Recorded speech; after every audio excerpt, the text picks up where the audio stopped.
পশ্চিমবঙ্গে সরকারি জমি আজ পশ্চিমবঙ্গের তৃণমূলের নেতা মস্তানদের দখলে।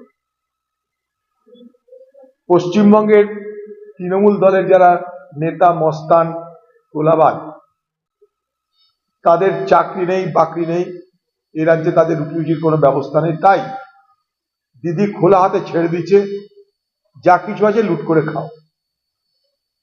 এবং সারা বাংলা জুড়ে যেটা ভয়ঙ্কর ভাবে হচ্ছে সেটা হচ্ছে এই যে ভূমি আধিকারিকগণ যারা ল্যান্ড ডেভেলপমেন্ট যে অফিস লুটের, সেটা সব থেকে বড় ঘুঘুর বাসাতে রূপান্তরিত হচ্ছে। আপনার জমি রাতারাতি সেখানটাই চরিত্র বদল করে স্বল্প দামের জমি বেশি দামি হয়ে যাচ্ছে। আপনার বসত বাড়ি জমি হাতছাড়া হয়ে যাচ্ছে। কৃষি জমি বাণিজ্যের জমিতে রূপান্তরিত হচ্ছে। এইভাবে সম্পত্তি আপনার অজান্তে বেনামে চলে যাচ্ছে। বড় অদ্ভুত স্টাইল আছে এখানটায়।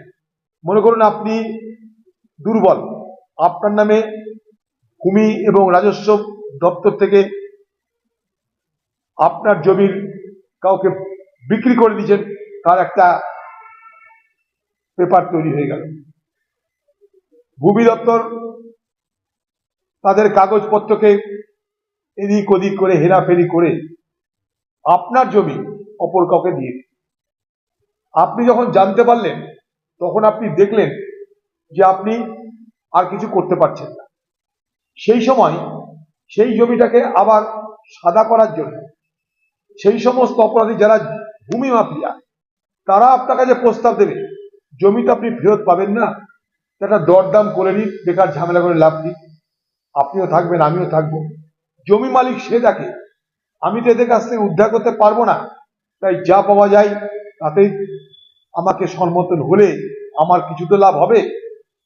ফলে এইভাবে বাধ্য করা হচ্ছে দুর্বল মানুষকে, কৃষককে, গরিব মানুষকে এবং বৃদ্ধ বৃদ্ধাদেরকে খুব পরিকল্পিতভাবে ভূমি দপ্তর, পশ্চিমবঙ্গের প্রত্যেকটা জেলার যে ভূমি এবং রাজস্ব দপ্তর, আমি বলতে চাই এগুলো হচ্ছে দুর্নীতির একদম আতুর ঘর। সব থেকে বড় দুর্নীতি হচ্ছে চোখের বাইরে, সব থেকে বড় দুর্নীতি হচ্ছে সেই ভূমি রাজস্ব দপ্তর। ওইখান থেকেই আপনার সবকিছু পরিবর্তন হয়ে যাচ্ছে।